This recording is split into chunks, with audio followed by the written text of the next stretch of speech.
So I took it to Miami.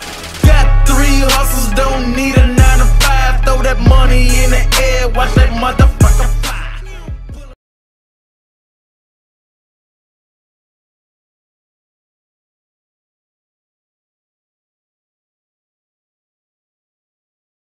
It's been a while since anything weird has happened in our townhouse. We decided to rent this dilapidated hole in the ground a year ago. The rent was cheap and the location worked for both of us. We figured we could save some money and move on to something better after a year or two. Having found the previous owner's body, naked and cold, in the master bedroom during the showing of the place, you would think we would have a little bit better turned off. Dead bodies are kind of weak selling point, however. In our 20s and morons, we decided to take the place anyways. Makes for a good story, right? A few weeks after signing the lease, our neighbors told us that the last owner took her own life, Naomi. She had a hot shower and laid in bed until her heart gave out from the bottle of painkillers she had choked down. Great. For the first 6 months, we couldn't tell if our dump was possessed or we were being pussies. Shadows looked more human-like than usual. Doors opened and slammed at their own will. The master bed was even wet a couple times without any sign of our roof leaking. Not from my roommate pissing himself either, to clarify. I had a spare bedroom and always felt a lot better than my buddy. Almost anything weird that happened occurred in the main bedroom. We always made a note of closing the door at any given time. It was creepy to look into it when you're walking past it in the middle of the night. Your mind was sure to make you see something that wasn't there. Should have put a fucking cross on the door while we were at it. It was scary. I'm not afraid to admit there were a few nights I'd rather sleep in the park across the street than in that place. Time went by, though. Summer came and busy schedules distracted us from letting our imaginations run wild. We started to forget.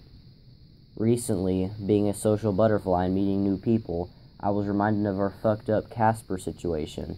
Like I said, it always made for a decent story. I told people about finding the body and strange occurrences. Shit, I even had goosebumps and it was nothing new to me. I was on the phone telling my girl about one particular instance. As I was telling the story, the light in the living room began to flicker. Great. Hey, Naomi, I said out loud and started to chuckle nervously, realizing I clearly still haven't decided to believe in ghosts or not.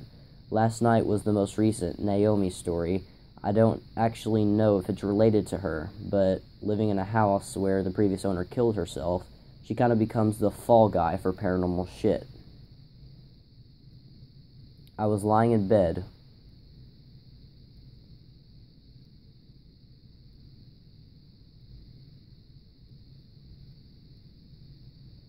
Restless as usual. Roommate was on a night shift, so it was just me and my dog holding the fort down. Walking past the closed door of the master bedroom, my dog and I got into my room and killed the lights. Working in a jail, getting used to rotating shifts is half the battle. I recently switched to days, which means I'm waking up at 4:40 a.m. instead of 2 p.m. Feels like breaking your body every time. You get into bed at 9 p.m., but just end up staring at the ceiling and thinking about bills you haven't paid yet for an hour or 4. Last night was no exception. In bed, I had my eyes closed, thinking about work. Sometimes I imagine shitty situations and what I would do if they were ever actually happened. Being stabbed has to be the number one fear for any correctional officer. The thought popped into my mind, and with an overactive imagination, I coupled the thought, and with some generic horror music, the kind with violins slowly ramping up, no particular melody, just long drawn-out chords played back and forth. I pictured myself fighting off an inmate and felt myself start to tense in bed. I stopped thinking about it, and I cleared my mind. I need to relax, and this wasn't helping. It was a few seconds after that I realized I didn't stop thinking of the violins. They were still screeching in the back of my head. I couldn't get them to stop. Slowly, getting louder and more difficult to ignore, there was a moment that I wasn't sure if I was imagining them or if the music was real. I opened my eyes. Why couldn't I stop the music? My chest started to feel tight. My arms felt numb. My eyes darted around the room, dog still sleeping beside me. My heart started to race as the screeching began to pound against my eardrums. It was at this moment I suddenly didn't feel alone. It felt like I was being watched. I laid on my sides toward the wall, but I could feel someone's eyes burning, looking down on me from the back corner of my room. Alright, I might be dreaming. I squeezed my eyes shut as hard as I could a few times. Every time they focused, I was still laying in my room, nothing out of the ordinary. The violin's now vibrating off the walls. I have to be dreaming. Wake the fuck up. I felt paralyzed. My breaths came more and more shallow until I was hyperventilating. I was scared. I couldn't think. This can't be I never felt anything grab my leg as my body started to slide towards the end of my bed. I was being dragged. My eyes turned to my dog, but my head refused to move. My lips dragging along my sheets. My body stiff and frozen, like your arm when you lay on it for too long. This is real. What the fuck? This is real.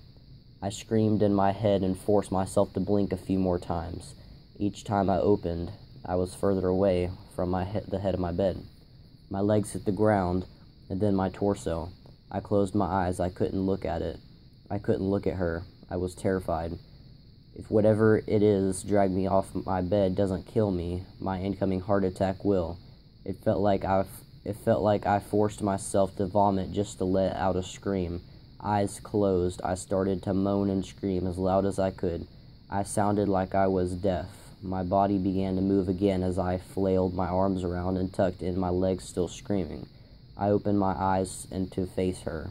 Staring at the ceiling, I stopped moving. No violins. I sat up, laying exactly where I was when I first got into bed, my heart pounding as I rolled over and turned on the light. What the fuck, I thought. Just another messed up dream. It took me a few moments before I could throw my legs off the side of my bed. I wanted to puke. Alarm clock going green, 4:35 a.m. Close enough. I got out of bed, nerves shot. I grabbed my towel and stepped into the hall for a shower. I stood there just staring at it. The master bedroom's door half open. The one door of the house you pay attention to and make damn sure it's closed. Great.